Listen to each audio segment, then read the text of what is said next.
October 1934. In the mountainous Jiangxi Soviet, 86,000 communist soldiers face encirclement by Chiang Kai-shek's nationalist forces. 5 encirclement campaigns have failed, but this 6th one is different. The communists are trapped, their supplies dwindling, their fate seemingly sealed. The communist leadership makes a desperate decision: abandon their base and break out. On October 16, under cover of darkness, they begin moving west. This isn't a planned retreat, it's a frantic escape from annihilation. They carry everything: weapons, documents, printing presses, even hospital equipment. The column stretches for miles, but they're moving too slowly, just 20 miles in the first week. Nationalist forces are closing in. The first major obstacle, the Xiang River. Nationalist forces have fortified the crossings. What follows is one of the bloodiest battles of the entire march. For 5 days, communists fight to cross while under constant artillery fire. The cost is staggering. Of the 86,000 who started, only 30,000 survive the crossing. Equipment is abandoned, wounded are left behind. The leadership begins to question their strategy. Something must change, or they will all perish. At the Zunyi Conference in January 1935, everything changes. Mao Zedong, who had been sidelined, criticizes the current leadership's tactics. He argues for mobile warfare and guerrilla tactics instead of conventional battles. Mao's ideas prevail. He joins the leadership triumvirate. This marks his rise to power within the party. From this point forward, the march adopts his strategy: avoid direct confrontation, keep moving, preserve strength. Now they turn north, toward the Yangtze River. But nationalist forces anticipate this move.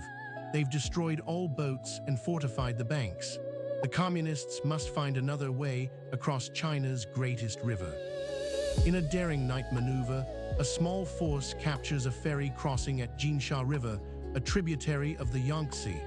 They cross in captured boats, surprising the defenders. It's a brilliant tactical victory that saves the army.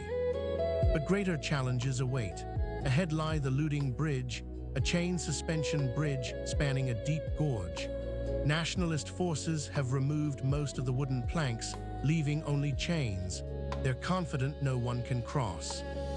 22 volunteers step forward. Under heavy machine gun fire, they crawl across the chains, replacing planks as they go. It becomes one of the most legendary episodes of the Long March, a testament to communist courage. The crossing succeeds, but now they face nature's greatest challenge: the snowy mountains. These are not ordinary mountains. They're over 16,000 feet high, with thin air, blizzards, and temperatures far below freezing. They have no proper winter clothing. Many wear straw sandals. Oxygen deprivation causes dizziness and confusion. Soldiers collapse from exhaustion and never get up. The mountains claim thousands of lives.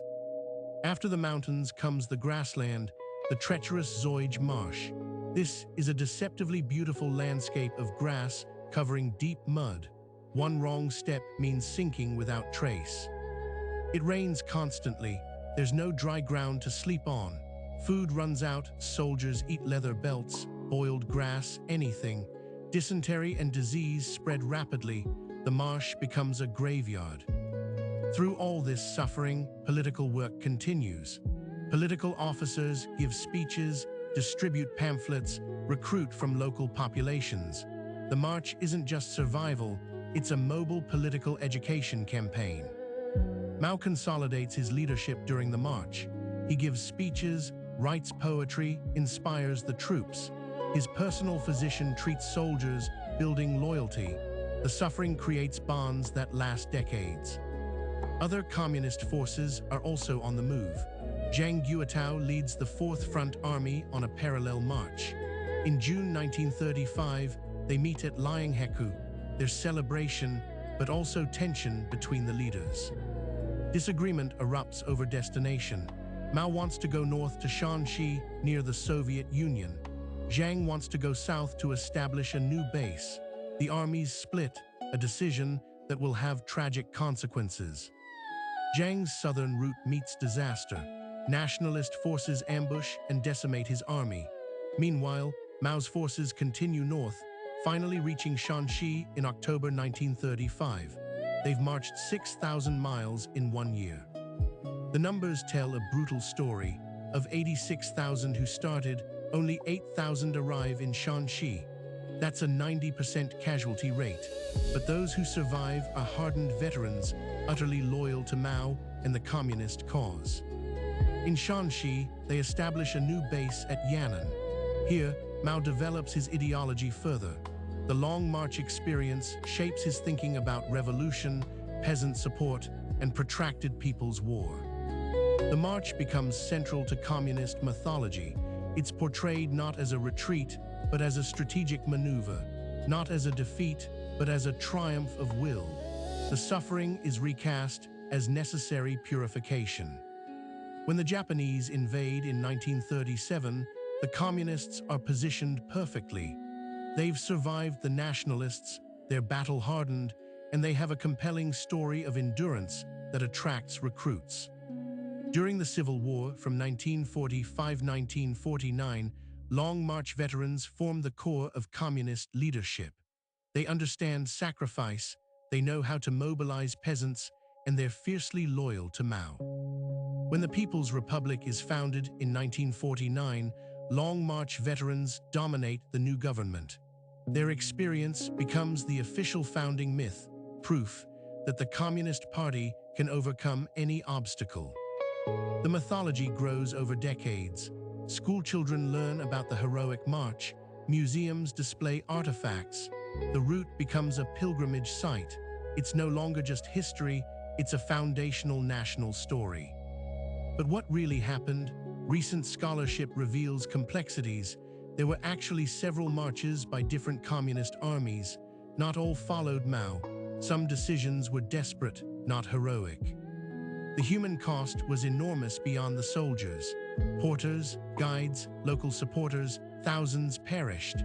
Villages along the route were often coerced into providing food and labor. Yet the strategic achievement remains undeniable.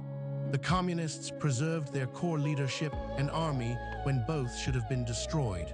They turned military defeat into political victory. The march created what scholars call foundational suffering, shared hardship that legitimizes later rule. Every veteran became a living testament to communist endurance. Their authority was unquestionable. It also created Mao's cult of personality. His leadership during the crisis, his poetry about the march, his apparent connection with common soldiers, all cemented his status as the indispensable leader. The Long March mentality, endurance through extreme hardship, becomes part of Chinese political culture. Later campaigns invoke its spirit. The Korean War, the Great Leap Forward, even modern economic development. Today, the march is remembered selectively.